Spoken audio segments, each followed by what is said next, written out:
Madam మీ పేరండి? నా పేరు వసుంధరాదేవి అండి. ఊరు పేరు మేడం? నెల్లూరు అండి. మీరు ఏ ప్రాబ్లంతో ఏ ప్రోడక్ట్ వాడారు? మీరు వాడక ముందు మీదేంటి, వాడిన తర్వాత మీకు ఎలా ఉంది? నేను యాక్చువల్గా 10 ఇయర్స్ నుంచి డయాబెటీస్తో బాధపడుతున్నానండి. షుగర్ ఉంది నాకు 10 సంవత్సరాల నుంచి. 10 సంవత్సరాలు నేను మెడిసిన్ తీసుకుంటూ యాజ్ యూజువల్ అందరూ ఎలాగైతే కంటిన్యూ అవుతున్నారో అలాగ అవుతున్నారు. నాకు గ్రాడ్యువల్గా ఒక 2 ఇయర్స్ బట్టి కొద్దిగా సైట్ కూడా పెరగటం, తర్వాత వచ్చేసి హెడేక్ రావటం, కళ్ళల్లో నీళ్లు రావటం, తర్వాత అరికాళ్ళలో దురదలు రావటం, ఆ దురద గోకకుండా ఉండలేం కదా, గోకిన తర్వాత స్ప్రెడ్ అవ్వటం, పైదాకా వచ్చి కొంచెం పుండ్లు పడటం, ఇలాగ అయిందనమాట.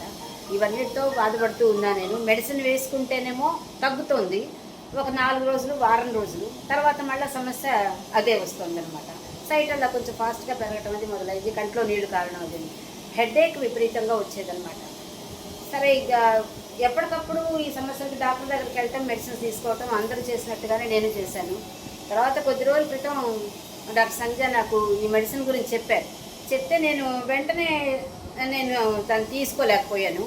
తర్వాత చెప్పిన తర్వాత దాని విలువలు తెలుసుకుని ఆ గ్రూప్లో అందరు టెస్టిమోనీస్ అవి చూసిన తర్వాత నమ్మకం కలిగి సరే వాడి చూద్దామని చెప్పేసి నేను మా వారు ఇద్దరం కూడా ఒకేసారి స్టార్ట్ చేసామండి తీసుకోవటం, ఒక్కరోజు తేడా అంతే. సో నేను వాడిన తర్వాత నాకు గ్రాడ్యువల్గా స్లోగా నాకేంటంటే బాడీ వెయిట్ లాస్, అంటే విపరీత కొంచెం బరువుగా అనిపించేది బాడీ, అది తగ్గింది.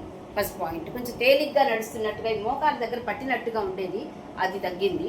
తర్వాత వచ్చేసి ఆ అరికాలు దురద కంట్రోల్ అయిందండి. రాత్రిపూట విపరీతంగా పెయిన్, దురద వచ్చేది అనమాట.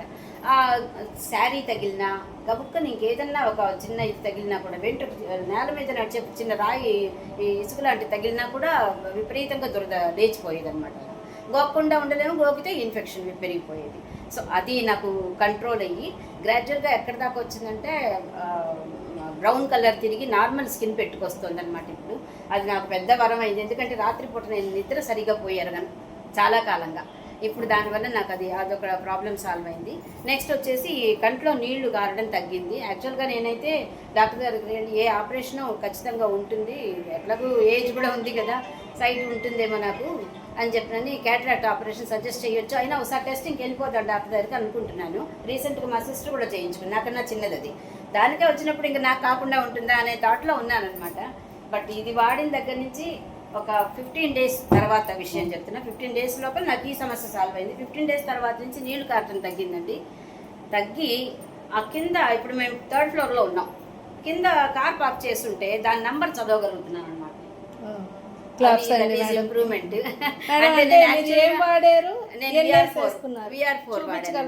నేను VR4 వాడాను. బాటిల్ చూపించగలరా? VR4 వాడాను. ఎన్ఎస్ వేసుకున్నారు మేడం? నేను స్టార్టింగ్లో ఫస్ట్ 3-4 డేస్ ఒకటి చొప్పున వాడాను. తర్వాత నాకు 3 6 చొప్పున వాడమన్నారు. భయం వేసి నేను మార్నింగ్ 2 నైట్ 2 వాడాను. తర్వాత ఒక 4 రోజులాగే 3 వాడుతున్నానండి. నాకైతే కొద్దిగా, అంటే 3 ఎప్పుడైతే వాడానో కొద్దిగా వేడి చేసినట్టు అనిపించింది. బట్ తర్వాత నేను వాటర్ అది ఎక్కువ తీసుకోవటం, మజ్జిగ తీసుకోవటం వల్ల నాకేం ప్రాబ్లం రాలేదు. తర్వాత ఐఎమ్ కంటిన్యూయింగ్ దట్. మీరు దీన్ని ఎవరికైనా రిఫర్ చేయొచ్చు అంటారా మేడం? 100% అంది. అందుకనే అందరినీ కూడా ఎంతమందికి వీలైతే అంతమందికి దీన్ని పరిచయం చేసి, అసలు తర్వాత జీవితంలో ఈ డయాబెటీస్ అనేది మనతో పాటే, అంటే మనతో పాటే డయాబెటీస్ పోవాల్సిందే తప్పితే మనకి ఇక వేరే మార్గం లేదనుకునే దుస్థితి నుంచి మనం బయటపడవచ్చని గ్యారంటీ ఇచ్చి చెప్పగలనండి నేను. ఎందుకంటే ఈ కొద్దిపాటి వాడకంలోనే ఇంత తేడా వచ్చింది కాబట్టి భవిష్యత్తులో నాకు ఖచ్చితంగా ఇది పోతుంది. 10 సంవత్సరాల నుంచి పెంచి పోషించాం కదా, అందుకని కొద్ది సమయం అయితే ఖచ్చితంగా పడుతుంది. ఓ 3 నెలల తర్వాత మళ్ళీ నేను ఇంకొక రిపోర్ట్ తీసుకుంటాను. 6 నెలలకి ఖచ్చితంగా పోతుందని నమ్మకం ఉంది. But I'm ready to continue this till 1 year, till this ఈ షుగర్ అనేది పూర్తిగా వైపౌట్ అయిపోయేదాకా బాడీలో నేను వాడాలనే నమ్మకంతోనే ఉన్నానన్నమాట. థ్యాంక్ యూ అండి. ఇవాళ మేడం వాడటంతో పాటు అద్భుతమైన రిజల్ట్ తీసుకొని ఇవాళ ఎంతమందిని ఇక్కడ చూడొచ్చు మీరు, ఇంతమందిని మేడంని అందరూ కూడా టీంని ఇంతమందిని కూర్చోబెట్టి ఇవాళ మనకి వారి యొక్క హ్యాపీనెస్ని మనతో షేర్ చేసుకో. Thank you. మా వారికి చాలా అద్భుతంగా జరిగింది, అది ఆయన మాటల్లోనే విందురు కానీ.